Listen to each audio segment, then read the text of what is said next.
trabajar un momentito con la Constitución de Costa Rica. Aquí tenemos la Constitución de Costa Rica. Esta es nuestra Constitución política. Y vamos a ver unos temas que tienen que ver con la Constitución política de Costa Rica. Y van a darse cuenta ustedes de lo importante que es conocer la Constitución política, que es un documento, bueno, de uso ciudadano. Es decir, ciertamente cuando uno hace la secundaria y en, digamos, cuarto y quinto año recibe clases de educación cívica, el profesor tiene que darles a conocer, digamos, la Constitución. En algunos artículos que son fundamentales porque dan la potestad al ciudadano. El ciudadano en verdad es el objeto de la Constitución, ¿verdad? Es decir, todas las leyes están en función de la organización de un Estado, pero ese Estado que somos nosotros, porque somos la población, la mayoría de lo que dice acá tiene que ver con nosotros como ciudadanos, desde las responsabilidades hasta lo que implica el incumplir esas responsabilidades. Entonces, vamos a conversar un ratito de este tema, digamos, de la Constitución. Tema que estaba yo trabajando con don Carlos, 22 de febrero, fallece don Carlos Roberto Loría. Estábamos trabajando sobre, digamos, la nueva constituyente. Y ahí les voy a adelantar un tema que habíamos pensado. El artículo 2 de la Constitución, vean ustedes lo que dice el artículo 2. La soberanía reside exclusivamente en la nación. Es que digamos, la redacción es taxativa. La soberanía reside exclusivamente en la nación. ¿Qué significa eso en palabras en nuestro lenguaje cotidiano? La soberanía reside en el ciudadano, en los ciudadanos que forman la nación. Las naciones están compuestas por personas, por hombres, mujeres y niños, por la población, lo que definimos la población. Vea que incluso dice la soberanía reside en la nación. No dice reside en los ciudadanos, porque los ciudadanos son una categoría dentro de la nación. Para ser ciudadano, por ejemplo, costarricense, bueno, se requiere una cierta edad, hoy día 18, ¿verdad? O, por ejemplo, si se vive en si se vive en el extranjero, se migra hacia Costa Rica, hay un procedimiento para adquirir la nacionalidad costarricense, ¿verdad? Pero bueno, formará parte de la nación, ¿verdad? Entonces, la Constitución es muy clara en el sentido de que la soberanía reside en nosotros. ¿Ok? Y eso, digamos, nos preguntábamos, don Carlos, digamos, ¿por qué eso aparece en la Constitución? Digamos, pudo no haber aparecido o pudo haber aparecido adjunto a otro artículo, ¿verdad? Pero no, el constituyente quiso que esto se destacara para que el ciudadano sepa y el soberano sepa, ¿verdad?, que es el depositario, digamos, del poder y que él, como soberano, lo da en administración a lo que llamamos, digamos, los cuadros políticos, institucionales que gobiernan la nación. Entonces, los que gobiernan, y por eso es que digamos, el sufragio es un método fundamental, ¿verdad? Es decir, fue el método idóneo, ¿verdad? Que utilizamos las democracias, ¿verdad? Las democracias nos distinguimos por el sufragio y por las estructuras que se organizan alrededor de la captación del sufragio, que son los partidos políticos, ¿verdad?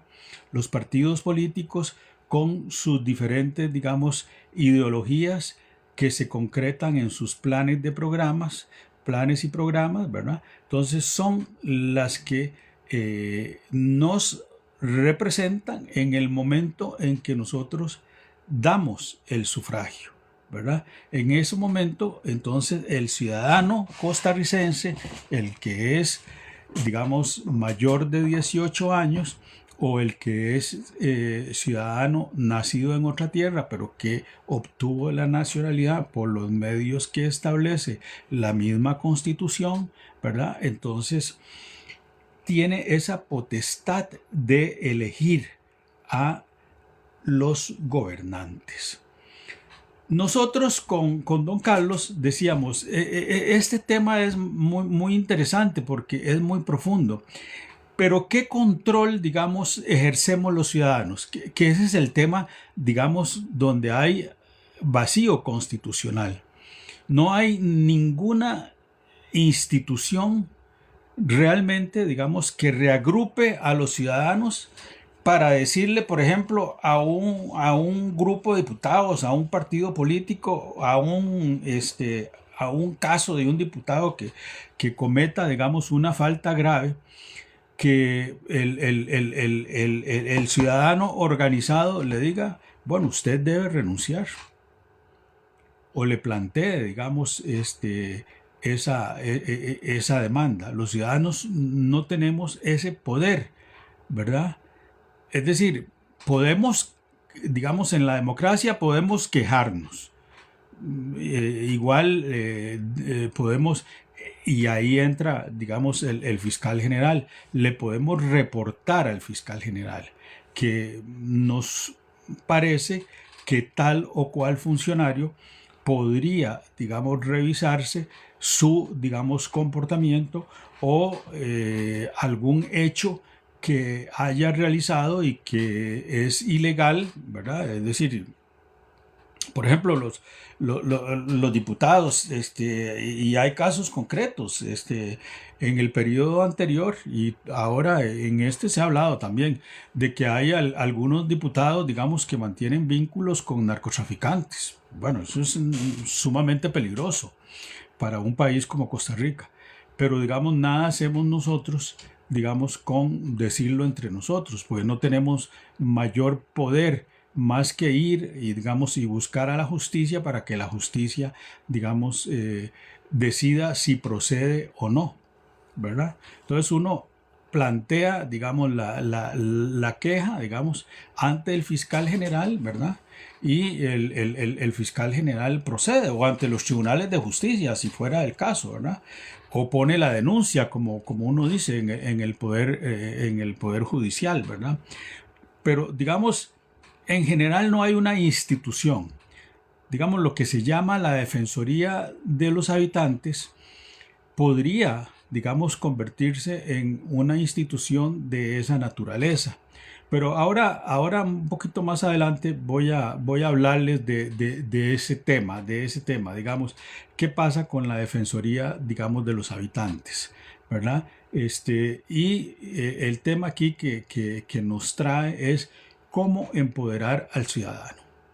Con don Carlos nosotros habíamos pensado en crear una institución al lado, digamos, de los poderes de la República. Hoy día hablamos de tres poderes. El poder ejecutivo, ¿verdad?, que lo representa el presidente y sus ministros y presidentes ejecutivos, ¿verdad? La institucionalidad que conocemos, ¿verdad? El poder legislativo, los diputados, y el poder judicial, los magistrados, y la institucionalidad, que se crea en la Corte Suprema de Justicia. Esos son, digamos, los tres poderes. Con don Carlos habíamos conversado. Bueno, se ha venido hablando, sí, desde hace algún tiempo del tema, digamos, de que el Tribunal Supremo de Elecciones debe cobrar absoluta independencia. ¿Y qué queríamos decir con eso? Bueno, que los magistrados que conforman el Tribunal Supremo de Elecciones son nombrados por la Asamblea Legislativa. Y entonces, en la Asamblea Legislativa tiene mayor peso el partido cuya fracción es mayoritaria. Por eso es que Liberación ha dominado,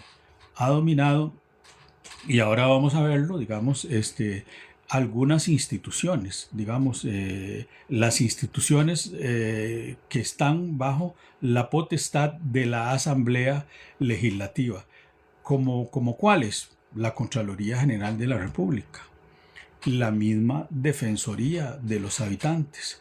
Esos dos cargos, para poner esos dos ejemplos, los nombra, digamos, la Asamblea Legislativa. Si en la Asamblea Legislativa hay mayoría de diputados de Liberación Nacional, pues como esos cargos se nombran por el voto de los diputados, es más fácil para ese partido alcanzar, digamos, la totalidad de votos que exige la ley, ¿verdad? Y entonces, finalmente, ¿qué es lo que se ha hecho? Digamos, son funcionarios que salen, la mayoría de ellos, del Partido Liberación Nacional y funcionan finalmente como emisarios en sus cargos del Partido Liberación Nacional. Entonces, vean ustedes que ahí entra ese marco de duda de cómo entonces lograr que realmente se puedan nombrar funcionarios en esas instituciones, digamos, la Defensoría de los Habitantes, ¿verdad?, que está diseñada justamente para defender al ciudadano de las diferentes instituciones y los diferentes incumplimientos que se puedan hacer, digamos, en su estatus ciudadano, y, digamos, la Contraloría General de la República, que tiene que velar porque, digamos, cuya función fundamental es la fiscalización de todo el sistema, digamos, institucional. Una fiscalización que necesariamente lleva a la revisión de los presupuestos, a los proyectos que acomete, digamos, cada institución, a la responsabilidad de cumplirlos de acuerdo, digamos, a tal y como lo establecen las leyes. Eso, por ejemplo, habría alguna parte de esos poderes que este nuevo poder ciudadano podría acompañarlos mejor. ¿Por qué? Bueno, porque el ciudadano, desde el punto de vista de la territorialidad, está en todo Costa Rica, ¿verdad? Entonces, si usted logra organizar muy bien y le da, digamos, fuerza de ley, y vean lo que hay instituciones que existen, que son los famosos comités, digamos, comunitarios, ¿verdad?, que existen en todo el país, ¿verdad? Las viejas juntas progresistas, eso de repente se institucionalizó, pero es que también hoy día, digamos, han sido tomadas por la mayoría, digamos, de esas, digamos, asociaciones de vecinos, han sido tomadas, digamos, por los partidos políticos, y ahí están representantes de los partidos políticos. Y eso no está mal. Lo que está mal es que no están, digámoslo así, la ley no vela porque hay una representatividad equitativa, sino que, bueno, los que vivimos en comunidades donde existen, ¿verdad?, estos comités, sabemos que se convoca, se hace el nombramiento, ¿verdad? Y esas comisiones tienen, por ejemplo, un impacto importante en la educación, ¿verdad? Por ejemplo, se nombran las juntas, digamos, administradoras, digamos, de las escuelas y los colegios, ¿verdad?, que reciben presupuesto. Y ahí, digamos, igual hay muchas quejas, digamos, a nivel nacional de extravíos de dinero, ¿verdad? Extravíos de dinero, de malas inversiones, de contrataciones indebidas. Entonces, digamos, toda esa parte no ha venido funcionando bien, porque, digamos, generalmente hay depositarios de ese control. En este caso son las municipalidades. Y las municipalidades a veces son muy pequeñas, ellas mismas tienen excesivo, digamos, trabajo para estar, digamos, vigilando a esas juntas. O es cómplice de lo que ahí se acomete. Pero, digamos, eso apenas nos da una pizca de la idea central, ¿verdad? De cómo debemos empoderar, digamos, al ciudadano. Y entonces está claro que el artículo 2 nos da ese poder. La soberanía reside exclusivamente en la nación.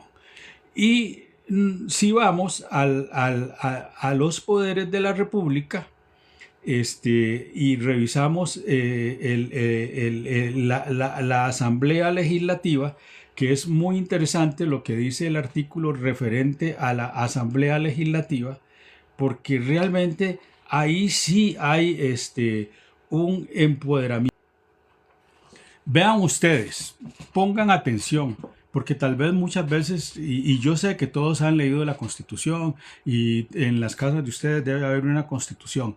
El título 9, el Poder Legislativo, capítulo 1, artículo 105. No se les olvide nunca el artículo 105. Vea lo que dice. La potestad de legislar reside en el pueblo, el cual la delega en la Asamblea Legislativa por medio del sufragio. Tal potestad no podrá ser renunciada ni estar sujeta a limitaciones mediante ningún convenio ni contrato, directa ni indirectamente, salvo por los tratados conforme a los principios del derecho internacional. ¿Qué les parece a ustedes ese artículo 105? La potestad de legislar reside en el pueblo, el cual la delega en la Asamblea Legislativa por medio del sufragio. Entonces, ¿dónde está el ciudadano?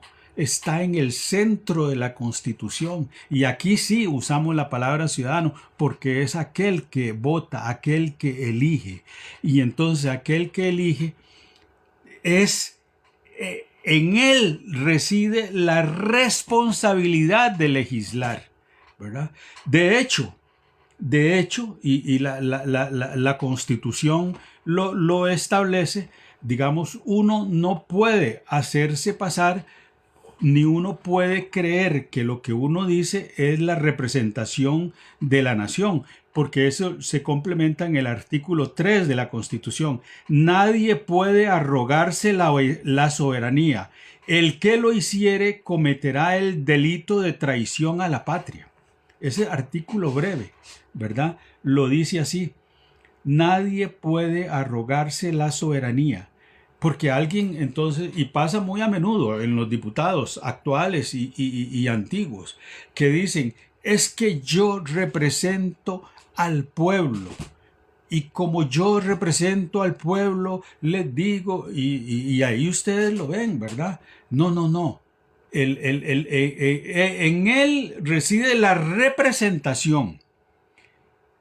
Pero como es un individuo, la representación reside en todo el cuerpo de diputados, en los 57 diputados, digamos, que representan, digamos, al pueblo de Costa Rica, ¿verdad? A las provincias, proporcionalmente, digamos, de acuerdo al número de pobladores, ¿verdad? Y la Constitución arranca muy bien, ¿verdad? Ya les leía el artículo 1, ¿verdad? Costa Rica es una república democrática, eso está bien, pluricultural y multiétnica. Eso fueron agregados, digamos, que se le hicieron posteriormente. Luego, la soberanía reside en la nación. Nadie puede arrogarse la soberanía. El que lo hiciere cometerá el delito de traición a la patria. El cuarto, ninguna persona o reunión de personas, vean ustedes, ahí vuelvo a esto que les decía, ninguna persona o reunión de personas puede asumir la representación del pueblo, arrogarse sus derechos o hacer peticiones a su nombre. La infracción a este artículo será sedición. Sedición. Es un delito. Digamos que yo como presidente de una asociación diga, yo represento al pueblo de Costa Rica. Cosa que es muy frecuente, digamos, en los discursos políticos, en los discursos de algunas autoridades, digamos, por las que el ciudadano ha votado. No, no. Que lo hayamos puesto ahí no lo hace propietario de la verdad, ni lo hace propietario sobre todo de la soberanía, porque la soberanía reside en nosotros en todo momento, ¿no? Pero nada más claro que la potestad de legislar reside en el pueblo, el cual la delega en la Asamblea Legislativa. La potestad de legislar, es decir, los que hacemos las leyes, deberíamos ser nosotros. Y los diputados deberían tener exactamente eso que estamos pensando, alguna institucionalidad para saber que están trabajando justamente en esa línea, porque hay una separación absoluta entre los diputados y los ciudadanos.